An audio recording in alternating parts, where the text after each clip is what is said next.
আহমেদাবাদের নরেন্দ্র মোদী স্টেডিয়ামে বেকার সময় পার করছে মুম্বাই ও পাঞ্জাবের ক্রিকেটাররা। গ্যালারিতে থাকা দর্শকদেরও অপেক্ষা ম্যাচ মাঠে গড়ানোর জন্য। আইপিএলের দ্বিতীয় কোয়ালিফায়ার্সের ম্যাচটি হঠাৎ করে বন্ধ করে দেওয়া হয়েছে বৃষ্টির কারণে। টসে জিতে বোলিংয়ের সিদ্ধান্ত নিয়েছিল পাঞ্জাব, তবে মুম্বাইয়ের ব্যাটিংয়ে নামার আগ মুহূর্তে বৃষ্টির কারণে বন্ধ হয়ে যায় ম্যাচ। এরপর বৃষ্টি থামলে ম্যাচ শুরু হওয়ার জন্য মাঠ কর্মীরা প্রক্রিয়া শুরু করলেও দ্বিতীয় দফায় শুরু হয় বৃষ্টি। এ সময় গ্যালারিতে বেকার সময় পার করছিল অসংখ্য ভক্ত সমর্থক, অপেক্ষা শুধুমাত্র ম্যাচ মাঠে গড়ানোর জন্য। বর্তমানে নেই বৃষ্টি, মাঠ শুকানোর কাজ চলছে। এই ম্যাচে আবারও বৃষ্টি হওয়ার শঙ্কা রয়েছে।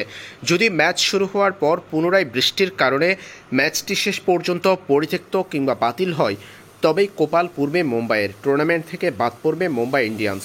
লীগ পর্বে সবার উপরে থেকে খেলা শেষ করা পাঞ্জাব কিংসই চলে যাবে এবারের আইপিএলের ফাইনাল ম্যাচে তাদের প্রতিপক্ষ বেঙ্গালুরু।